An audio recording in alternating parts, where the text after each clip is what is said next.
قال الله تعالى في القرآن الكريم ولتكن منكم أمة يدعون إلى الخير ويأمرون بالمعروف وينهون عن المنكر وأولئك هم المفلحون, yang artinya, dan hendaklah ada di antara kamu segolongan umat yang menyeru kepada kebajikan, menyuruh kepada yang ma'ruf dan mencegah dari yang munkar. Merekalah orang-orang yang beruntung. Quran Surah Ali Imran ayat 104. Dari ayat ini dapat kita ketahui makna mufradat yang terkandung dalam ayat ini. Yang pertama, kata minkum pada ayat ini ada sebagian ulama yang memahaminya dalam arti sebagian. Dengan demikian, perintah berdakwah yang dipesankan oleh ayat ini tidak tertuju kepada setiap orang. Bagi yang memahaminya demikian, maka ayat ini buat mereka mengandung dua macam perintah. Yang pertama, kepada seluruh umat Islam agar membentuk dan menyiapkan satu kelompok khusus yang bertugas melaksanakan dakwah.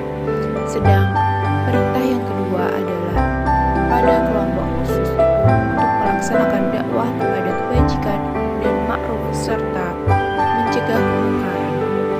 Kedua, terdapat kata umat. Kata ini digunakan untuk menunjukkan semua kelompok yang dihimpun oleh sesuatu, seperti agama yang sama, waktu atau tempat yang sama, baik penghimpunannya secara terpaksa maupun atas kehendak mereka. Demikian Ar-Raghib dalam Al-Mufradat fi Gharib Al-Quran. Bahkan Al-Quran dan hadis tidak membatasi pengertian umat hanya pada kelompok manusia. Tidak satu burung pun yang terbang dengan kedua sayapnya kecuali umat-umat juga seperti kamu. Dalam kata ummah terselip makna-makna yang dalam. Ia mengandung arti gerak dinamis, arah, waktu, jalan yang jelas, serta gaya dan cara hidup. Dalam konteks sosiologis, umat adalah himpunan manusia yang seluruh anggotanya bersama-sama menuju satu arah yang sama, bahu-membahu dan bergerak secara dinamis di bawah kepemimpinan bersama. Yang ketiga, selanjutnya adalah ditemukan bahwa ayat ini menggunakan dua kata yang berbeda dalam perintah berdakwah. Pertama adalah kata yada'una yang artinya mengajak, dan kedua adalah ya'muruna yang artinya memerintahkan. Said Qutb dalam tafsirnya mengemukakan bahwa penggunaan dua kata yang berbeda itu menunjukkan keharusan adanya dua kelompok dalam masyarakat Islam.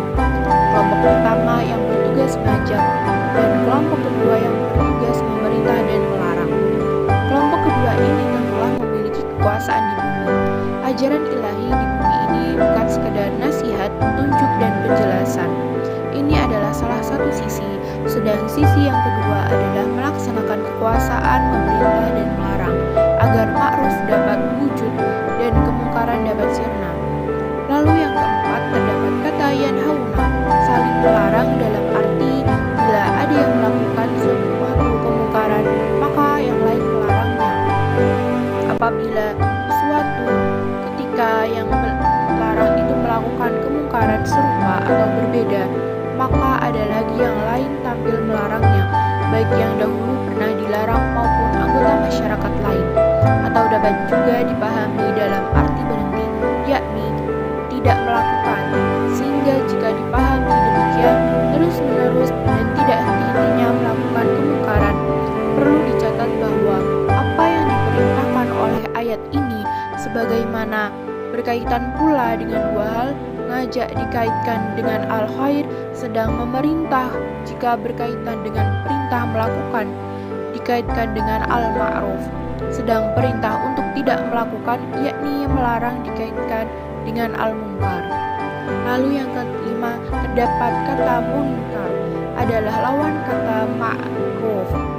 Kata munkar atau dipahami oleh banyak ulama sebagai segala sesuatu yang baik maupun perbuatan dan ucapan yang bertentangan dengan ketentuan agama, akal, dan adat istiadat. Kendati demikian, penekanan kata munkar lebih banyak pada adat istiadat. Demikian juga kata ma'ruf yang dipahami dalam arti adat istiadat yang sejalan dengan turunan agama. Lalu selanjutnya isi kandungan Al-Quran Surah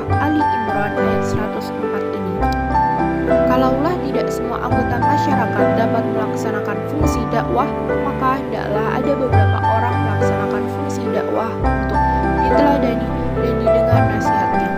Mereka mengajak secara terus-menerus tanpa bosan dan lelah kepada kebajikan, yakni petunjuk-petunjuk ilahi, menyuruh masyarakat kepada yang ma'ruf, yakni nilai-nilai luhur serta adat istiadat yang diakui baik oleh masyarakat mereka selama hal itu tidak bertentangan dengan nilai-nilai ilahiyah, dan mencegah mereka dari yang mungkar, yakni yang dinilai buruk lagi diingkari oleh akal sehat masyarakat. Mereka yang mengindahkan tuntunan ini dan yang sungguh tinggi lagi jauh martabat kedudukannya, itulah orang-orang yang mendapatkan apa yang mereka dambakan dalam kehidupan dunia dan akhirat. Perintah berbuat kebaikan dan melarang perbuatan buruk pada dasarnya ingin menjadikan sebagai tempat hidup manusia ini aman dan makmur sesuai dengan cita-cita Nabi Muhammad SAW pada negara Madinah 14 abad yang lalu, sekaligus menghambat dan meniadakan tradisi buruk yang merusak bumi. Perusakan di bumi dapat terjadi manakala masyarakat telah melanggengkan tradisi buruk yang kemudian dianggap baik karena perbuatan itu telah dibiasakan bertahun-tahun.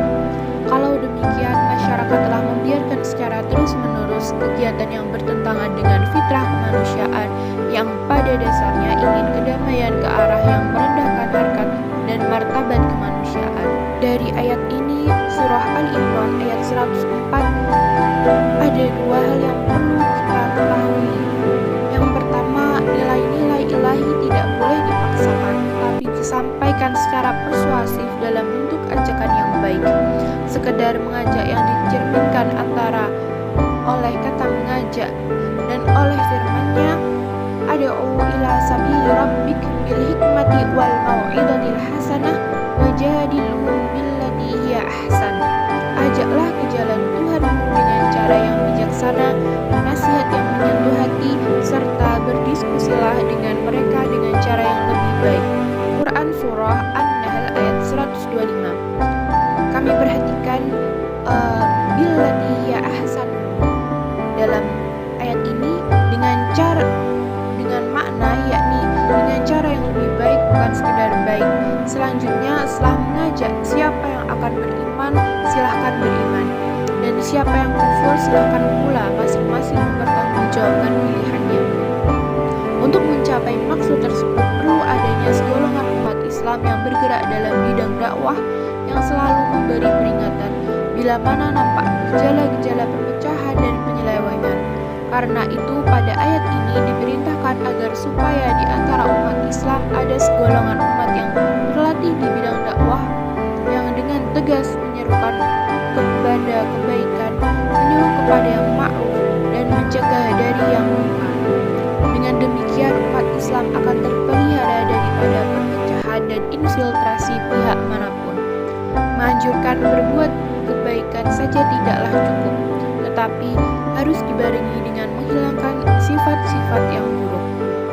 Siapa saja yang ingin mencapai kemenangan, maka ia terlebih dahulu harus mengetahui persyaratan dan taktik perjuangan untuk mencapainya, yaitu kemenangan tidak akan tercapai